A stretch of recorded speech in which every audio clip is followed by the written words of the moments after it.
قال اللہ تعالی فی القرآن المجید والفرقان الحمید۔ محترم سامعین و سامعات، ہم لوگ آج سورۃ البقرہ سورہ نمبر 2 آیت نمبر 84 سے تفسیر کرنے جا رہے ہیں۔ وَإِذْ أَخَذْنَا مِيثَاقَكُمْ لَا تَسْفِكُونَ دِمَاءَكُمْ وَلَا تُخْرِجُونَ أَنفُسَكُمْ مِنْ دِيَارِكُمْ ثُمَّ أَقْرَرْتُمْ وَأَنْتُمْ تَشْهَدُونَ۔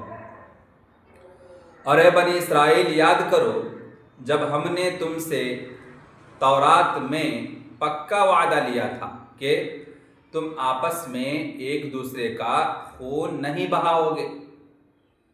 وَلَا تَسْفِكُونَ دِمَاءَكُمْ، تم آپس میں ایک دوسرے کا خون نہیں بہاؤ گے، اور تم آپس میں وَلَا تُخْرِجُونَ أَنفُسَكُم مِّن دِيَارِكُمْ، اور اپنے لوگوں کو اپنے وطن یعنی گھروں سے نہیں نکالو گے۔ ثُمَّ أَقْرَرْتُمْ وَأَنْتُمْ تَشْهَدُونَ، تو تم نے مان لیا اور تم اس کی گواہی بھی دیتے ہو۔ ثُمَّ أَنْتُمْ هَؤُلَاءِ تَقْتُلُونَ أَنفُسَكُمْ وَتُخْرِجُونَ فَرِيقًا مِّنكُم مِّن دِيَارِهِمْ تَظَاهَرُونَ عَلَيْهِمْ بِالْإِثْمِ وَالْعُدْوَانِ وَإِن يَأْتُوكُمْ أُسَارَىٰ تُفَادُوهُمْ وَهُوَ مُحَرَّمٌ عَلَيْكُمْ إِخْرَاجُهُمْ أَفَتُؤْمِنُونَ بِبَعْضِ الْكِتَابِ وَتَكْفُرُونَ بِبَعْضٍ فَمَا جَزَاءُ مَن يَفْعَلُ ذَلِكَ مِنكُمْ إِلَّا خِزْيٌ فِي الْحَيَاةِ الدُّنْيَا وَيَوْمَ الْقِيَامَةِ يُرَدُّونَ إِلَىٰ أَشَدِّ الْعَذَابِ وَمَا اللَّهُ بِغَافِلٍ عَمَّا تَعْمَلُونَ أُولَٰئِكَ الَّذِينَ اشْتَرَوُا الْحَيَاةَ الدُّنْيَا بِالْآخِرَةِ فَلَا يُخَفَّفُ عَنْهُمُ الْعَذَابُ وَلَا هُمْ يُنصَرُونَ۔ اے بنی اسرائیل، پھر تمہارا حال یہ ہے کہ اپنے لوگوں کو قتل کرتے ہو۔ ثُمَّ أَنْتُمْ هَؤُلَاءِ تَقْتُلُونَ أَنفُسَكُمْ، تمہارا حال یہ ہے کہ اپنے لوگوں کو قتل کرتے ہو۔ وَتُخْرِجُونَ فَرِيقٌ مِّن دِيَارِكُمْ، اور اپنے ہی میں سے کچھ لوگوں کو ان کے گھروں سے نکال باہر کرتے ہو۔ تظاہرون علیہم بالاسم والعدوان، اور ان کے خلاف گناہ اور زیادتی کر کے ان کے دشمنوں کی مدد کرتے ہو۔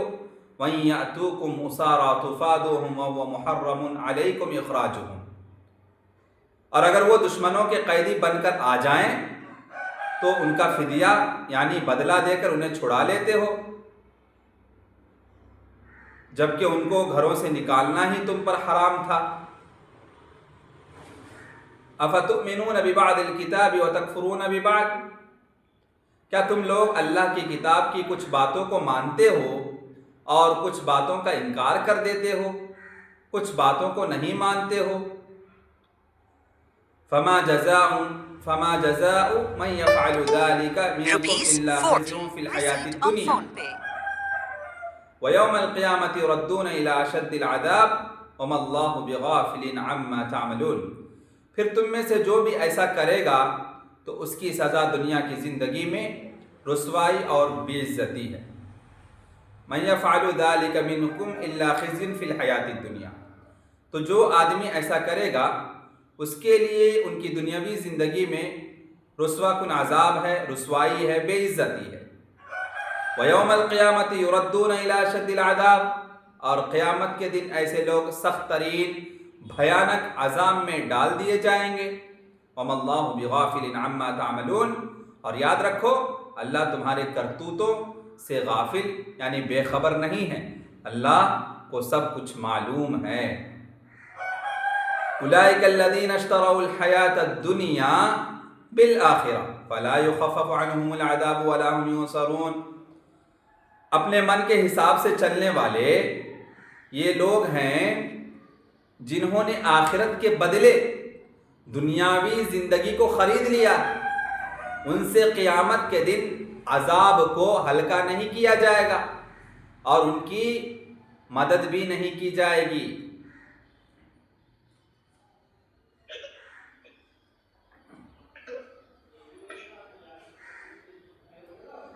تو آیت کریمہ میں جو مذکور فعل یعنی وہ کام ان لوگوں کا تھا، وہ لوگ جو نزول وحی کے زمانے میں مدینہ منورہ میں موجود تھے، نبی کریم صلی اللہ علیہ وسلم کے اوپر جب وحی نازل ہو رہا تھا تو نزول وحی کے زمانے میں وہ یہود جو مدینے میں موجود تھے، جیسا کہ اوس، خزرج، جو انصار کے نام سے مشہور ہیں، رسول اللہ صلی اللہ علیہ وسلم کی بعثت سے پہلے مشرک تھے وہ لوگ، اور جاہلیت کی عادت کے مطابق باہم دست و گریباں رہتے تھے، ہمیشہ دشمنی کی وجہ سے لڑتے جھگڑتے تھے۔ تو اسی اسنا میں یہود کے 3 قبیلے، یہود کے کون سے قبیلے تھے؟ 3، بنو قریظہ، بنو نضیر اور بنو قینقاع۔ اوس اور خزرج جو ہے وہ انصار کے نام سے مشہور ہے، اور یہودی کے جو 3 قبیلے نبی کریم صلی اللہ علیہ وسلم کے زمانے میں مدینے میں موجود تھے، وہ 3 قبیلے بنو قریظہ، بنو نذیر، بنو قینقاع ہیں۔ مدینے میں آ کر وہاں رہنا شروع کر دیا۔ ان میں سے ہر ایک قبیلے نے مدینے کے کسی قبیلے کے ساتھ دفاع عہدی معاہدہ کر لیا، اگریمنٹ کر لیا، ڈیفینسو اگریمنٹ۔ جب کبھی اوس اور خزرج کی آپس میں لڑائی ہوتی، اوس اور خزرج انصار ہیں، مدینہ کے واسی ہیں پہلے سے، یہ یہودی لوگ بعد میں آ کے بسے ہیں، یہودی کے جو 3 قبیلے ہیں وہ بعد میں آئے مدینہ میں، بنو قریظہ، بنو نذیر، بنو قینقاع۔ تو جب مدینے میں موجود انصار، اوس اور خزرج کی آپس کی لڑائی ہوتی تھی تو یہودی قبیلہ اس کے مخالفین کے خلاف مدد کرتا، جن کی مدد دوسرا یہودی قبیلہ کر رہا تھا۔ یعنی اوس اور خزرج 2 قبیلے ہیں نا، تو تھوڑے لوگ اوس کی مدد کرتے، تھوڑے لوگ خزرج کی مدد کرتے تھے۔ یوں یہودی ایک دوسرے کو قتل کرتے تھے آپس میں۔ بسا اوقات یہ بھی ہوتا تھا کہ وہ ایک دوسرے کو جلا وطن کر دیتے تھے، یعنی مار بھگاتے تھے، وہاں رہنے نہیں دیتے تھے، اس جگہ سے نکال پھینکتے تھے، وہاں ان کا رہنا بائیکاٹ کر دیا جاتا تھا، اور ایک دوسرے کا مال لوٹ لیتے تھے، چوری ڈکیتی عام تھی۔ پھر جب جنگ ختم ہو جاتی تو جنگ کے فریقین نے ایک دوسرے کے جو افراد جنگی قیدی بنائے ہوتے۔ جنگ میں کیا ہوتا ہے کہ جو جیتتا ہارتا ہے، پھر ادھر کے ادھر کے جو افراد ہوتے ہیں، ادھر والے ادھر کے لوگ کو قیدی بنا لیتے ہیں، ادھر والے ادھر کے لوگ کو قیدی بنا لیتے ہیں۔ تو پھر کیا ہوتا، جب جنگی قیدی ایک دوسرے کے آپس میں قید ہو جاتا تو پھر یہ لوگ فدیہ دے کر آزاد کر دیتے، یعنی اس کے بدلے میں اماؤنٹ دے کر ان کو آزاد کروا لیتے تھے۔ اب یہ تینوں امور جن کی خلاف ورزی کر رہے تھے ان پر فرض کر دیا گیا تھا۔ 3 چیز ان پر فرض تھا لیکن اس کی خلاف ورزی کر رہے تھے یہود لوگ۔ پہلی چیز کیا ہے کہ ایک دوسرے کا خون نہ بہاؤ، لیکن کیا کرتے تھے یہ لوگ؟ اوس اور خزرج جو مدینہ میں پہلے سے موجود ہیں، ان کی آپسی دشمنی کی وجہ سے جب وہ آپس میں لڑتے تھے انصار لوگ، تو یہود جو مدینے میں بعد میں آ کے بسے تھے، وہ لوگ 3 لوگ تھے، 3 گروہ تھے، بنو قریظہ، بنو نذیر، بنو قینقاع۔ ان میں سے تھوڑے لوگ اوس کی سپورٹ کرتے تھے، تھوڑے لوگ خزرج کی سپورٹ کرتے تھے۔ اب کیا ہوتا تھا، ادھر ادھر سے جب لڑائی جھگڑا ہوتا یا جنگ چھڑتی تھی تو پھر آپس میں ادھر بھی یہودی ادھر بھی یہودی سپورٹرز ہیں، آپس میں قتل کرتے تھے۔ لیکن ان سے کیا کہا گیا تھا؟ اللہ کا حکم یہ تھا کہ ایک دوسرے کا خون آپس میں نہ بہانا، تو اس کی خلاف ورزی کر رہے تھے۔ دوسری خلاف ورزی یہ تھی کہ انہیں جلا وطن نہ کرنا، گھر سے بائیکاٹ نہ کرنا، اس جگہ سے بائیکاٹ نہ کرنا، انہیں وہاں سے بھاگنے پر مجبور نہ کرنا، لیکن وہ لوگ گھر سے نکالتے تھے ان کو۔ تو دوسرا جرم۔ تیسرا جرم کیا ہے کہ جب وہ اپنے میں سے کسی کو قیدی پاتے تو اس کا فدیہ دے کر اسے چھڑانا ان کے لیے ضروری ہوتا۔ تو ان لوگوں نے آخری بات پر تو عمل کیا، چھڑا لیتے تھے فدیہ دے کر، ٹھیک ہے، چھڑا لیتے تھے اپنے لوگوں کو، اماؤنٹ دے کے واپس آزاد کروا لیتے تھے، لیکن خون بہاتے تھے، تو پہلا جرم۔ دوسرا جرم جلا وطن کرتے تھے۔ تو ان لوگوں نے آخری بات پر تو عمل کیا کہ فدیہ دے کر واپس آزاد کروا لیتے تھے۔ تو پہلی 2 باتوں جو ہے ان کو انہوں نے اگنور کر دیا، نظر انداز کر دیا۔ یعنی پہلی بات کیا تھی؟ دوسرے کا خون آپس میں نہ بہانا، لیکن بہاتے تھے۔ دوسری بات کیا تھی کہ گھروں سے نہ نکالنا، لیکن یہ لوگ نکالتے تھے۔ ان کے اس رویے پر اللہ سبحانہ و تعالیٰ نے نکیر کرتے ہوئے فرمایا کہ افتؤمنون ببعض الکتاب، کیا تم کتاب کے ایک حصے پر ایمان لاتے ہو؟ یعنی اس سے مراد قیدیوں کی رہائی کے لیے فدیہ دینا ہے۔ کتاب میں 3 باتیں ہیں نا، 2 بات پر یہ لوگ عمل نہیں کر رہے، تو اللہ فرماتا ہے کہ کتاب کے بعض حصوں پر تم ایمان رکھتے ہو، یعنی قیدیوں کی رہائی کروا لیتے ہو اجرت دے کر، فدیہ دے کر، وَتَكْفُرُونَ بِبَعْضٍ، اور دوسرے حصے کے ساتھ کفر کرتے ہو، جو کتاب میں لکھا جا چکا ہے اس کا انکار کرتے ہو، یعنی آپس میں خون نہ بہاؤ کہا گیا تھا، تم بہاتے ہو۔ ہاں، کسی کی جلا وطنی نہیں ہونی چاہیے، تم دوسروں کو مار بھگاتے ہو اس جگہ سے، تو 2 غلط کام کر رہے ہو، اس کی خلاف ورزی ہو رہی ہے اور ایک پر عمل ہو رہے، تو بعض کتاب کے حصے کو تم مار رہے ہو اور بعض کتاب کے حصے کو تم انکار کر رہے ہو، اور دوسرے حصے کے ساتھ کفر کرتے ہو۔ اس سے مراد یہ ہے کہ دوسرے کو قتل کرنا اور ایک دوسرے کو گھروں سے نکالنا۔ تو آیت کریمہ میں اس بات کی دلیل ہے کہ ایمان اس بات کا تقاضا کرتا ہے کہ اللہ تعالیٰ کے جتنے بھی احکامات ہوتے ہیں اس پر عمل کیا جائے۔ ایسا نہیں ہے کہ کچھ عمل کر لیے، کچھ چھوڑ دیے۔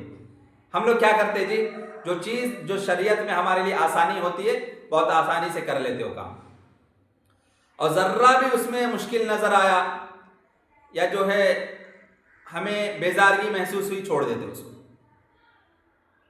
یا انٹرسٹ نہیں ہے، چھوڑ دیتے ہیں اس کو۔ اللہ سبحانہ وتعالیٰ کہتا ہے کہ ایسا نہیں ہونا چاہیے۔ اللہ کا حکم ایک مرتبہ نازل ہو گیا تو آمنا صدقنا، اس کو ماننا بھی ہے، اس کو تسلیم بھی کرنا ہے، اس پر عمل بھی کرنا ہے، ٹوٹلی کمپلیٹلی 100%، 100% قرآن کے ہر آیت پر اور حدیث کی روشنی میں زندگی گزارنی۔ کچھ پر عمل کر لیے، کچھ کو چھوڑ دیا تو پھر یہ یہودیوں کی علامت ہے، یہودیوں کی صفت ہے۔ مومنین جو ہوتے ہیں قرآن کی ہر آیت پر ایمان بھی رکھتے ہیں اور اس کے تقاضوں کو پورا بھی کرتے ہیں، عمل بھی کرتے ہیں۔ تو آیت کریمہ اس بات کی دلیل ہے کہ ایمان اس بات کا تقاضا کرتا ہے کہ اللہ تعالیٰ کے تمام احکامات، قرآن کی جتنے بھی آیات ہیں اس پر عمل کیا جائے، اس کے مطابق زندگی گزارا جائے، اور اس میں جن باتوں سے روکا گیا ہے اس سے اجتناب کیا جائے، اس سے دوری اختیار کیا جائے۔ اور یہ تمام چیزیں ایمان میں شمار ہوتے ہیں۔ اللہ سبحانہ وتعالیٰ نے فرمایا فَمَا جَزَاءُ مَن يَفْعَلُ ذَلِكَ مِنكُمْ إِلَّا خِزْيٌ فِي الْحَيَاةِ الدُّنْيَا، تم میں سے جو بھی ایسا کرے گا، کیا کچھ بات پر عمل کرنا، کچھ کو چھوڑ دینا، کچھ شریعت پر عمل کرنا، کچھ کو نظر انداز کر دینا، تو تم میں سے جو بھی ایسا کرے گا اس کو اس کی سزا دنیا میں رسوائی کے سوا اور کچھ نہیں ملنے والی، دنیا میں ذلیل و رسوا ہو جاؤ گے، اور اس رسوائی کا انہیں سامنا کرنا پڑا۔ ایسا ہی ہوا، رسوا ہوئے، ذلیل و خوار ہوئے اسی دنیا میں، اللہ تعالیٰ نے انہیں رسوا کیا، ان یہودیوں کو رسوا کیا۔ بنو قریظہ، بنو نذیر، بنو قینقاع جو تھے، 3 قبیلے، ان کو اللہ سبحانہ وتعالیٰ جو ہے ذلیل و رسوا کیا، اور ان پر اپنے رسول کو غلبہ عطا کیا۔ ان میں سے کسی کو قتل کر دیا گیا، وہ جو 3 قبیلے تھے یہودیوں کے، جب مسلمان کی پاور آ گئی تو ان کو قتل کر دیا گیا ان کے جرم میں، اور کسی کو غلام بنا لیا گیا ان کے جرم میں، اور کسی کو جلا وطن کر دیا گیا ان کے جرم کی وجہ سے۔ وَيَوْمَ الْقِيَامَةِ يُرَدُّونَ إِلَىٰ أَشَدِّ الْعَذَابِ، اور یہ تو دنیا کی رسوائی ہے، اور قیامت کے روز سخت عذاب کی طرف لوٹائے جائیں گے یہ لوگ، یعنی قیامت کے روز کا عذاب دنیا کے عذاب سے بھی بڑھ کر ہوگا۔ وَمَا اللَّهُ بِغَافِلٍ عَمَّا تَعْمَلُونَ، اور اللہ تعالیٰ تمہارے اعمال سے بے خبر نہیں ہے، غافل نہیں ہے، ہر چیز جان رہا ہے، دیکھ رہا ہے، واچ کر رہا ہے۔ پھر اللہ تعالیٰ نے فرمایا کہ وہ کیا سبب تھا جو اس بات کا موجب بنا کہ وہ کتاب اللہ کے کچھ حصے پر ایمان لائے اور کچھ حصے کو انکار کر دیا، کیا ریزن ہے اس کے، کیوں ایسا کیا انہوں نے، کیا وجوہات ہیں؟ اللہ سبحانہ وتعالیٰ فرماتا ہے اولئک الذین اشتروا الحیاۃ الدنیا بالآخرہ، کہ وہ لوگ ہیں جنہوں نے دنیا کی زندگی کو آخرت کے بدلے خرید لیا ہے. یعنی انہیں وہم لاحق تھا کہ اگر انہوں نے اپنے حلیفوں کی مدد نہ کی، یعنی ان کے جو جن سے انہوں نے معاہدہ کیا تھا، اگریمنٹ کی تھی ڈیفینسو سسٹم کے طور پہ، تو ان کو یہ گمان تھا کہ جن کے ہم سپورٹرز ہیں ان کی ہم سپورٹ نہیں کریں گے تو یہ عار کی بات ہے. تو انہوں نے عار کے بدلے میں آگ کو چن لیا. عار کی وجہ سے، شرم کی وجہ سے کہ ہم زبان دے چکے ہیں کہ تمہیں جنگ کے وقت میں ہم سپورٹ کریں گے، تو اس کی وجہ سے انہوں نے آلریڈی ان سے کیا کہا گیا تھا کہ آپس میں تم ایک دوسرے کا قتل نہ کرنا، خون نہ بہانا. لیکن اگریمنٹ اوس و خزرج سے دے گئے تھے. کچھ لوگ اوس کے طرف، کچھ لوگ خزرج کے طرف تھے. جب آپس میں مٹ بھیڑ ہوتی تو آپس میں قتل غارت گری کر رہے تھے. تو صرف عزت کے خاطر انہوں نے کیا کیا، آر کے بدلے میں آگ کو، جہنم کی آگ کو چن لیا.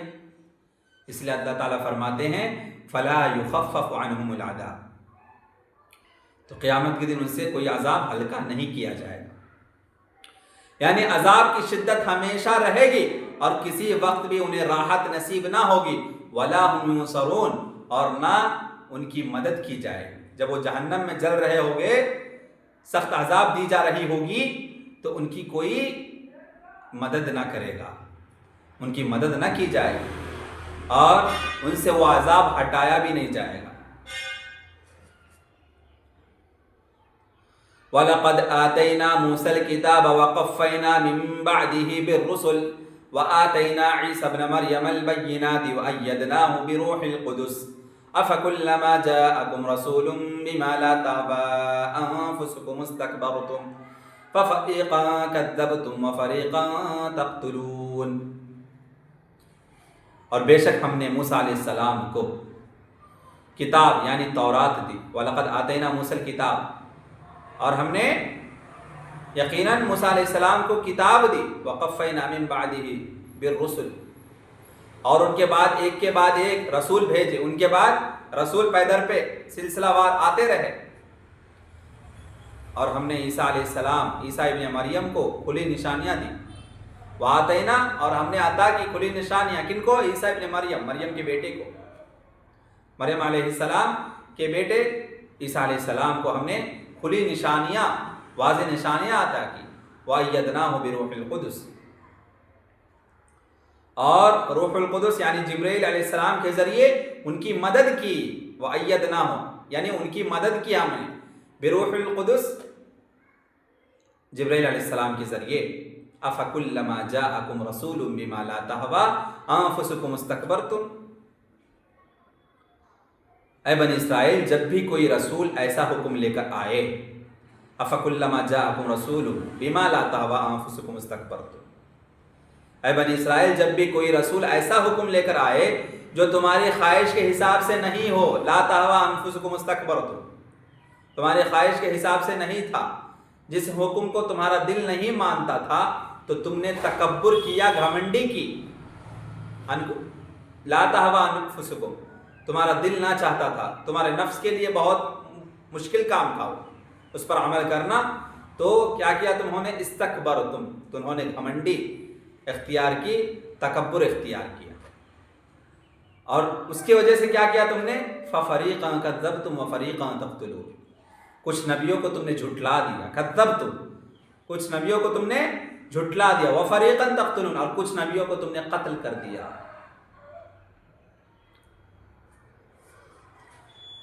وَلَقَدْ آتَيْنَا مُوسَى الْكِتَابَ، اور تحقیق کہ ہم نے موسیٰ کو کتاب دی.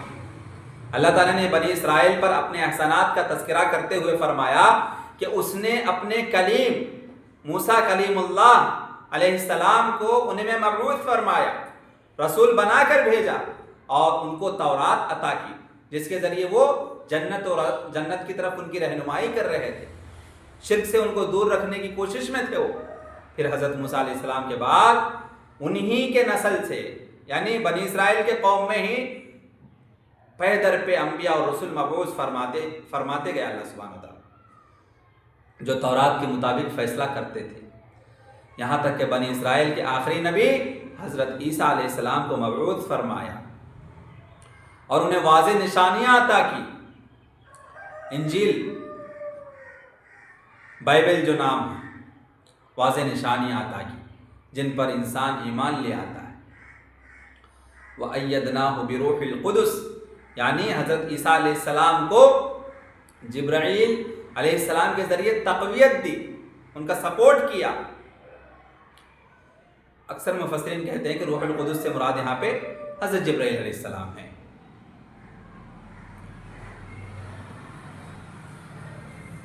پھر ان نعمتوں کے باوجود بنی اسرائیل جو ہے اللہ کی قدر و عظمت کا اندازہ نہیں کر سکتے تھے.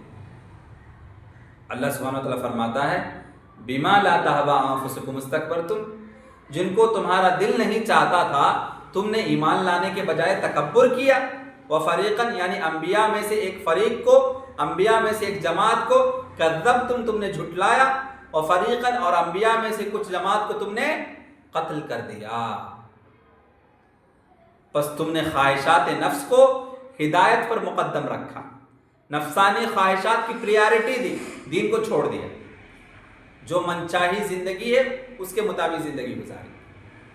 اللہ کے بتائے ہوئے راستے پر نہ چلے تم اپنے نفسانی خواہشات کے پیروکار بن گئے اور نفسانی خواہشات پر عمل کرنے کو ترجیح دی اور ہدایت پر اسی کو مقدم رکھا، اسی کو پریارٹی دی اور دنیا کو آخرت پر ترجیح دی. دنیا کو ہی سب کچھ سمجھ لیا. اس آیت کریمہ میں اللہ سبحانہ و تعالیٰ بہت شدت کے ساتھ ان کی ڈانٹ ڈپٹ کر رہا ہے، زجر و توبیخ کر رہا ہے، جو واضح طور پر ہے یہاں پہ. وَقَالُوا قُلُوبُنَا غُلْفٌ بَلْ لَعَنَهُمُ اللَّهُ بِكُفْرِهِمْ فَقَلِيلًا مَا يُؤْمِنُونَ. اور حق کا انکار کرنے والوں نے کہا، وقالو جو حق کا انکار کر رہے تھے، رسولوں کی تکذیب کر رہے تھے، اللہ کی بات نہ مان رہے تھے، انہوں نے کہا وقالو ہمارے دلوں پر پردہ پڑا ہوا ہے. قلوبنا غلف، غلف یعنی غلاف، پردہ، ہمارے دلوں پر پردہ پڑا ہوا ہے. بل لعنہم اللہ بکفرہم فقلیلا ما یؤمنون، فقلیلا ما یؤمنون. ایسی بات نہیں بلکہ ان کے کفر کی وجہ سے، حق کے انکار کرنے کی وجہ سے اللہ نے ان پر لعنت اور پھٹکار کی ہے. اللہ کی لعنت برس رہی ہے کفر کی وجہ سے. بلکہ ایسا نہیں ہے، لعنہم اللہ، اللہ کی لعنت برس رہی ہے ان پہ بکفرہم، ان کی کفر کی وجہ سے. فقلیلا ما یؤمنون، اسی لیے وہ بہت ہی کم ہی ایمان لائیں گے. تو یہاں پہ نبی کریم صلی اللہ علیہ وسلم سے کہا جا رہا ہے کہ اے رسول صلی اللہ علیہ وسلم، جب آپ ان کو ایمان کی طرف بلاتے ہیں، ایمان کی دعوت دیتے ہیں، تو یہ لوگ معذرت کرتے ہوئے کہتے ہیں کہ ہمارے دل غلاف میں لپٹے ہوئے ہیں، یعنی ہمارے دلوں پر پردے پڑے ہوئے ہیں، اس لیے ہم تمہاری بات کو سمجھ نہیں پا رہے ہیں. گویا یہ ان کے گمان کے مطابق عدم علم کا عذر ہے کہ ہم کچھ نہیں جانتے، تم کیا کچھ کہہ رہے ہو. اور یہ ان کا جھوٹ ہے. کیوں؟ کیونکہ تورات میں، انجیل میں ذکر ہے کہ آخری نبی آنے والے ہیں جن کا نام محمد احمد ہوگا اور ان پر تمہیں ایمان لانا ضروری ہے.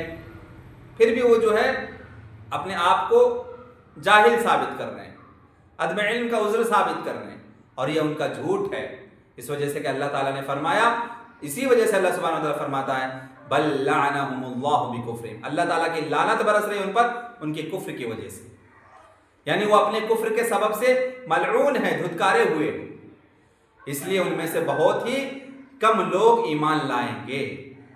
تو یہ یا اس کا مفہوم یہ ہے کہ ان کا ایمان بہت ہی کم ہے اور ان کا کفر بہت زیادہ ہے. وَلَمَّا جَاءَهُمْ كِتَابٌ مِّنْ عِندِ اللَّهِ مُصَدِّقٌ لِّمَا مَعَهُمْ وَكَانُوا مِن قَبْلُ يَسْتَفْتِحُونَ عَلَى الَّذِينَ كَفَرُوا فَلَمَّا جَاءَهُم مَّا عَرَفُوا كَفَرُوا بِهِ فَلَعْنَةُ اللَّهِ عَلَى الْكَافِرِينَ. بِئْسَ مَا اشْتَرَوْا بِهِ أَنفُسَهُمْ أَن يَكْفُرُوا بِمَا أَنزَلَ اللَّهُ بَغْيًا أَن يُنَزِّلَ اللَّهُ مِن فَضْلِهِ عَلَى مَن يَشَاءُ مِنْ عِبَادِهِ فباءوا بغضب على غضب وللكافرين عذاب مهين۔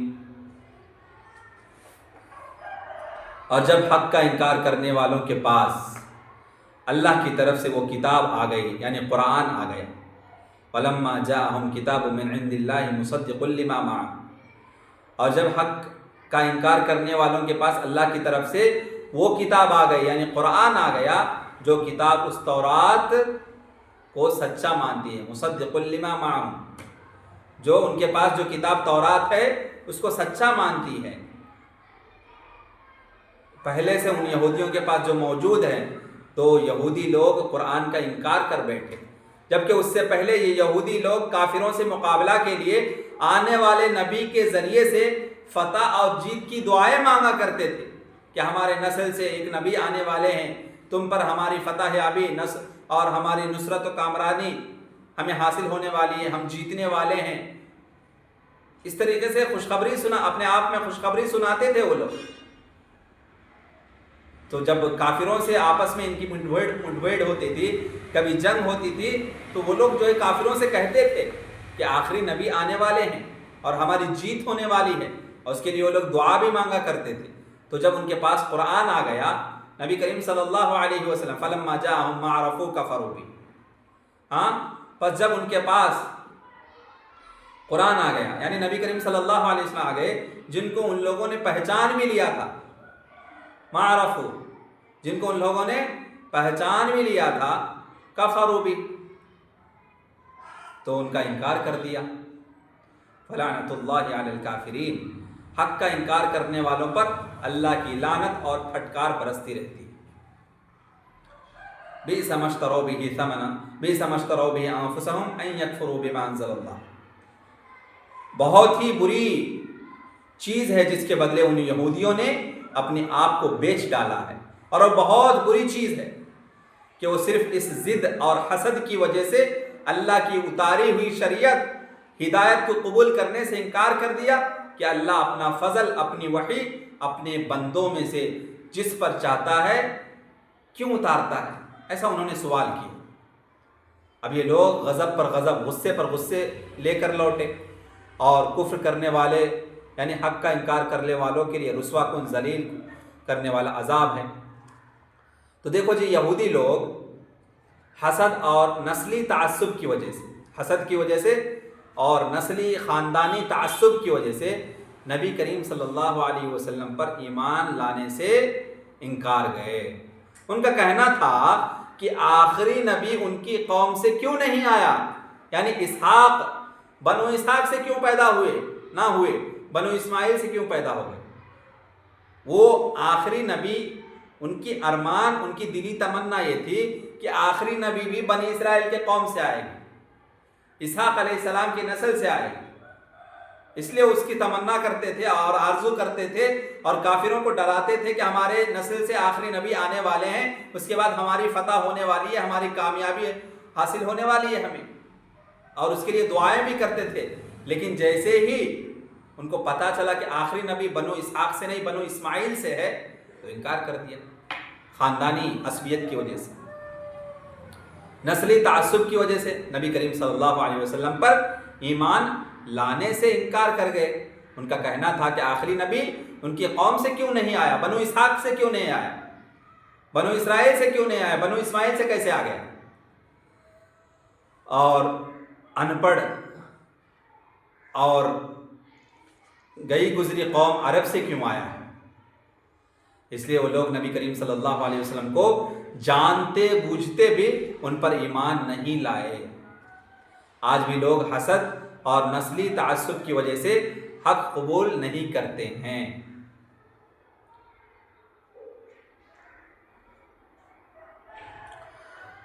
مطلب یہ ہے کہ جب افضل المخلوقات خاتم الانبیاء حضرت محمد مصطفیٰ صلی اللہ علیہ وسلم کے ذریعے سے ان کے پاس اللہ تعالیٰ کی کتاب آ گئی جو ان تعلیمات کی تصدیق کرتی تھی جنہیں اللہ سبحانہ و تعالیٰ نے تورات میں پہلے سے موجود رکھا ہے، پیش کیا ہے، جس کا ان کو علم بھی تھا اور یقین بھی تھا۔ لیکن جاہلیت کے زمانے میں جب کبھی ان کے، اور کیا ہے مسئلہ، جاہلیت کے زمانے میں جب کبھی ان کے اور مشرکین کے درمیان میں کوئی جنگ ہوتی تھی تو یہ دعا کیا کرتے تھے کہ اے اللہ اس نبی کے ذریعے سے ہماری مدد فرما، یعنی آنے والے جو نبی ہے اس کے ذریعے سے ہماری مدد فرما۔ اور مشرکین کو ڈرایا کرتے تھے یہ لوگ کہ اس نبی کا ظہور ہونے والا ہے، وہ نبی مبعوث فرمائے جانے والے ہیں، اور اس نبی کے ساتھ مل کر مشرکین کے خلاف ہم جنگ لڑیں گے اور ہماری فتح یابی ہونے والی۔ جب ان کے پاس اللہ تعالیٰ کی کتاب اور نبی کریم صلی اللہ علیہ وسلم آ گئے جس کو انہوں نے پہچان لیا تو حسد اور سرکشی کی وجہ سے اس کو ماننے سے انکار کر دیا۔ اور انہیں حسد اس بات پر تھا کہ اللہ تعالیٰ اپنے بندوں میں سے جس پر چاہتا ہے اپنا فضل نازل فرماتا ہے۔ اللہ نے یہ شرف نبوت ان کی بجائے کسی اور کو کیوں نہیں دیا؟ کسی اور کو کیوں دے دیا ہے؟ بنو اسحاق سے کیوں نہیں آئے؟ بنو اسماعیل سے کیوں آئے ہیں؟ اللہ تعالیٰ نے ان پر لعنت کی اور ان پر سخت غضبناک ہوا، غصہ ہوا، کیونکہ کفر میں وہ بہت بڑھ گئے تھے اور بار بار جو ہے شک میں مبتلا تھے، شرک میں مبتلا چلے آ رہے تھے۔ اور ان کافروں کے لیے آخرت میں عذاب مہین، رسوا کرنے والا دردناک عذاب ہے، اور یہ کہ ان کو جہنم میں جھونک دیا جائے گا، جہنم میں پھینک دیا جائے گا، اور جہاں وہ ہمیشگی کی جو نعمتیں ہیں، جنت کی نعمتیں، اس سے وہ محروم ہوں گے۔ بہت برا ہے ان کا حال، بہت ہی برا ہے۔ وہ معاوضہ جو انہوں نے اللہ تعالیٰ اس کی کتابوں اور اس کے رسولوں پر ایمان لانے کے مقابلے میں حاصل کیا، وہ یہ کہ انہوں نے اللہ کے ساتھ، اس کی کتابوں اور رسولوں کے ساتھ کفر کیا۔ حالانکہ وہ سب کچھ جانتے تھے اور انہیں رسولوں کی صداقت کا بھی یقین تھا، اسی وجہ سے ان کے لیے بہت بڑا عذاب ہوگا۔ وَإِذَا قِيلَ لَهُمْ آمِنُوا بِمَا أَنزَلَ اللَّهُ قَالُوا نُؤْمِنُ بِمَا أُنزِلَ عَلَيْنَا وَيَكْفُرُونَ بِمَا وَرَاءَهُ وَهُوَ الْحَقُّ مُصَدِّقًا لِمَا مَعَهُمْ قُلْ فَلِمَ تَقْتُلُونَ أَنْبِيَاءَ اللَّهِ مِن قَبْلُ إِن كُنتُم مُؤْمِنِينَ وَلَقَدْ جَاءَكُم مُوسَىٰ بِالْبَيِّنَاتِ ثُمَّ اتَّخَذْتُمُ الْعِجْلَ مِن بَعْدِهِ وَأَنتُمْ ظَالِمُونَ وَإِذْ أَخَذْنَا مِيثَاقَكُمْ وَرَفَعْنَا فَوْقَكُمُ الطُّورَ خُذُوا مَا آتَيْنَاكُمْ بِقُوَّةٍ وَاسْمَعُوا قَالُوا سَمِعْنَا وَعَصَيْنَا وَأُشْرِبُوا فِي قُلُوبِهِمُ الْعِجْلَ بِكُفْرِهِمْ قُلْ بِئْسَ مَا يَأْمُرُكُمْ بِهِ إِيمَانُكُمْ إِن كُنتُم مُؤْمِنِينَ وَإِذَا قِيلَ لَهُمْ آمِنُوا بِمَا أَنزَلَ اللَّهُ قَالُوا نُؤْمِنُ بِمَا أُنزِلَ عَلَيْنَا وَيَكْفُرُونَ بِمَا وَرَاءَهُ وَهُوَ الْحَقُّ مُصَدِّقًا لِمَا مَعَهُمْ قُلْ فَلِمَ تَقْتُلُونَ أَنْبِيَاءَ اللَّهِ مِن قَبْلُ إِن كُنتُم مُؤْمِنِينَ۔ اور جب ان یہودیوں سے کہا جاتا ہے کہ اس قرآن پر ایمان لے آؤ جو اللہ نے اتارا ہے، تو وہ کہتے ہیں، کیا کہتے ہیں؟ کہ ہم تو صرف اسی کتاب تورات پر ایمان لاتے ہیں۔ قالوا نؤمن بما انزل علینا، ہم اسی کتاب پر ایمان لاتے جو ہم پر نازل کیا گیا، یعنی تورات پر ایمان لاتے ہیں جو ہم پر اتاری گئی، اور اس کے علاوہ دوسری آسمانی کتابوں کا انکار کرتے ہیں۔ وَيَكْفُرُونَ بِمَا وَرَاءَهُ، اس کے علاوہ جتنی آسمانی کتابیں ہیں اس کا وہ انکار کرتے ہیں۔ وَهُوَ الْحَقُّ مُصَدِّقًا لِمَا مَعَهُمْ، جبکہ وہ قرآن بھی حق ہے اور جو تورات ان کے پاس ہے قرآن اس کو سچ مانتا ہے۔ قُلْ فَلِمَ تَقْتُلُونَ أَنْبِيَاءَ اللَّهِ قُلْ فَلِمَ تَقْتُلُونَ أَنْبِيَاءَ اللَّهِ مِن قَبْلِ إِن كُنتُم مُؤْمِنِينَ۔ اے نبی کریم صلی اللہ علیہ وسلم، آپ ان یہودیوں سے پوچھئے، قل آپ سوال کیجئے، پوچھئے ان یہودیوں سے، فَلِمَ تَقْتُلُونَ أَنْبِيَاءَ اللَّهِ مِن قَبْلِ إِن كُنتُم مُؤْمِنِينَ، اگر تم اپنی ہی کتاب تورات پر ایمان رکھنے والے ہو تو اس سے پہلے اللہ کے نبیوں کو کیوں قتل کرتے رہے تم؟ ٹھیک ہے تورات پر ایمان رکھنے والے تھے تو جس تورات کی تبلیغ کر رہے تھے ان انبیاء اور رسل کو تم نے کیوں قتل کیا؟ تمہارے باپ دادا نے نبیوں کو کیوں قتل کیا ہے؟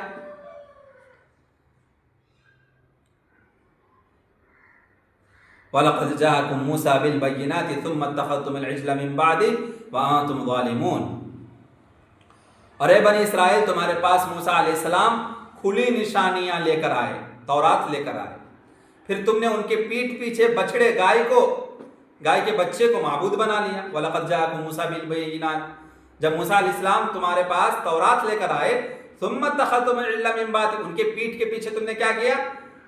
گائے کے بچے کو بچڑے کو معبود بنا لیا، بچڑے کی پوجا کرنے لگے۔ وَأَنْتُمْ ظَالِمُونَ، اور تم تو ظالم لوگ ہو۔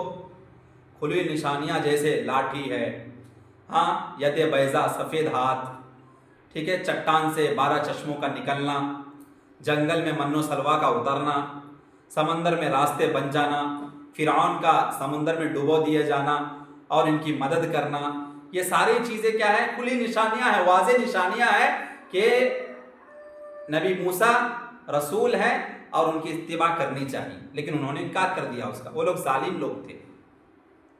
وَإِذَا أَخَذْنَا مِيثَاقَكُمْ وَرَفَعْنَا فَوْقَكُمُ الطُّورَ خُذُوا مَا آتَيْنَاكُمْ بِقُوَّةٍ وَاسْمَعُوا قَالُوا سَمِعْنَا وَعَصَيْنَا وَأُشْرِبُوا فِي قُلُوبِهِمُ الْعِجْلَ بِكُفْرِهِمْ قُلْ بِئْسَ مَا يَأْمُرُكُمْ بِهِ إِيمَانُكُمْ إِن كُنتُم مُّؤْمِنِينَ۔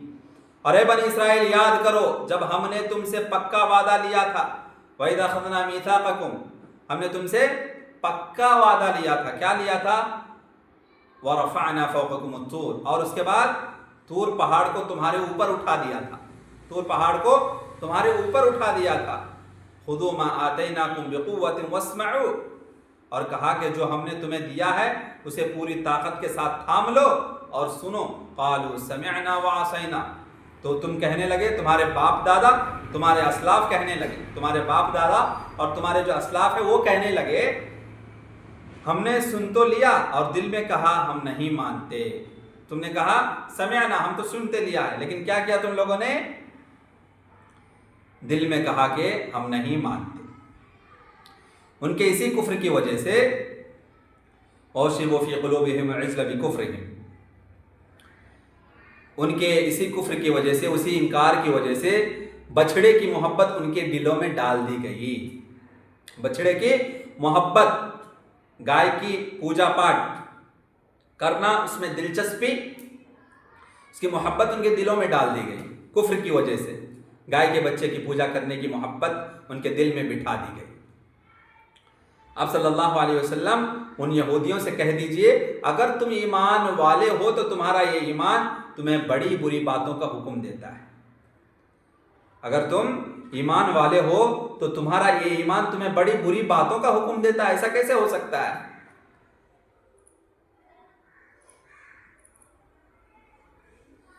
جب یہود کو حکم دیا گیا کہ وہ اس کتاب پر ایمان لائیں جو اللہ تعالیٰ نے اپنے رسول پر نازل کی ہے، یعنی قرآن کریم پر ایمان لاؤ، تو انہوں نے تکبر اور سرکشی کی، نافرمانی کی۔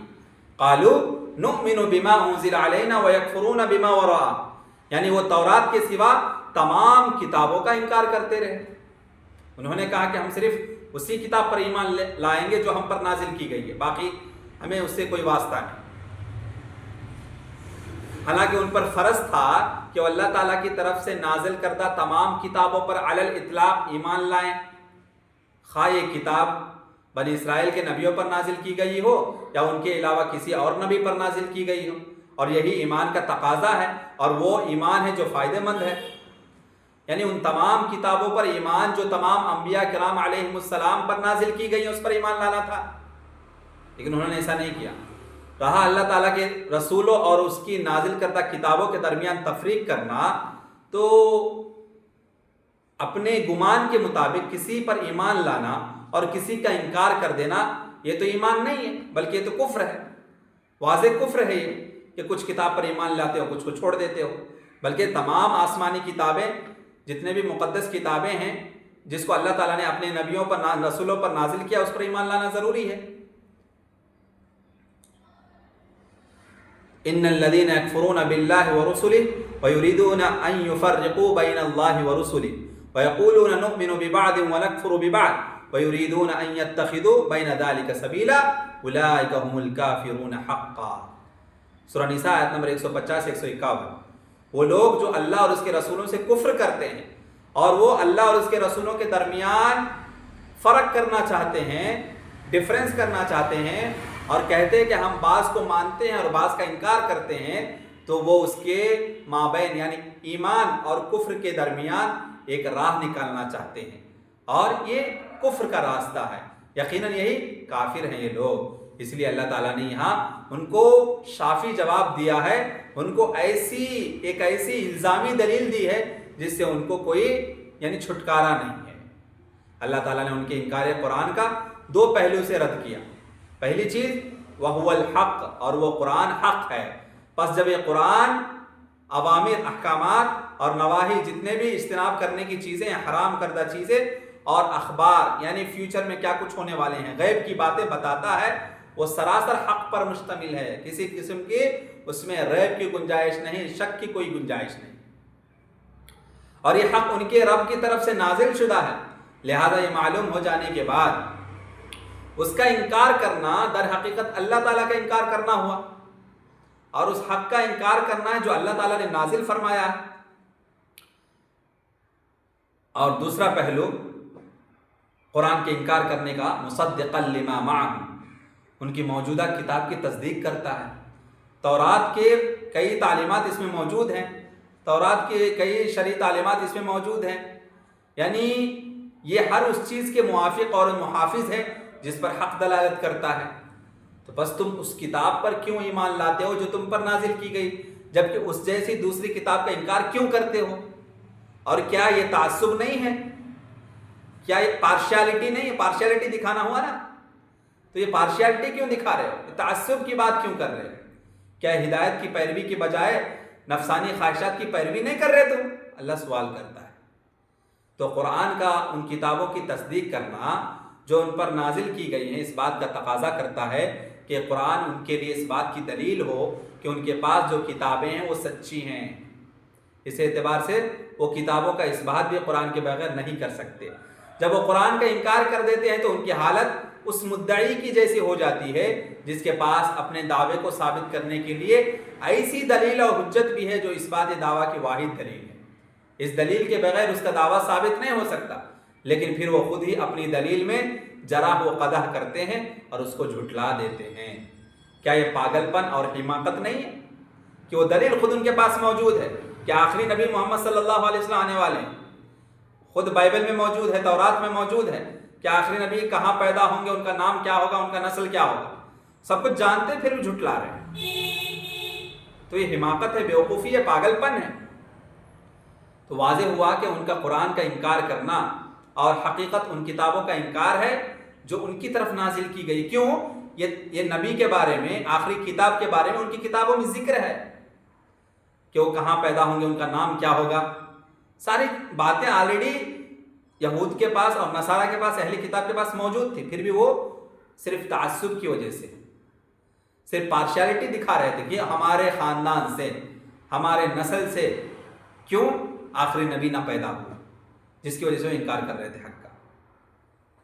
تو اللہ تعالیٰ نے ان کے اس دعوے کی تردید کی کہ وہ ان کتابوں پر ایمان رکھتے ہیں جو ان کی طرف نازل کی گئی ہے۔ چنانچہ فرمایا قل، یعنی ان سے کہہ دو، فَلِمَ تَقْتُلُونَ أَنْبِيَاءَ اللَّهِ مِن قَبْلِ إِن كُنتُم مُؤْمِنِينَ، اگر تم ایماندار ہو تو پھر تم اس سے پہلے اللہ کے انبیاء کو کیوں قتل کرتے تھے؟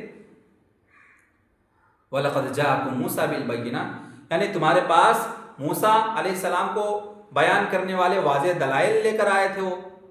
ثُمَّ اتَّخَذْتُمُ الْعِجْلَ مِن بَعْدِهِ، پھر تم نے موسیٰ علیہ السلام کے آنے کے بعد بھی بچڑے کو اپنا معبود بنا لیا۔ وَأَنْتُمْ ظَالِمُونَ، اور تم اس بارے میں سخت ظالم تھے اور تمہارے پاس کوئی عذر نہیں ہے۔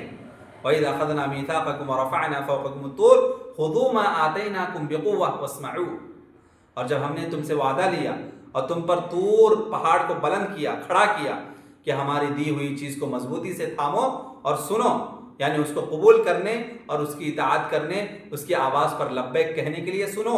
قالوا سمعنا وعصینا، یعنی ان کی حالت یہ ہو گئی کہ وہ کہتے ہیں کہ ہم نے سنا اور نافرمانی کی۔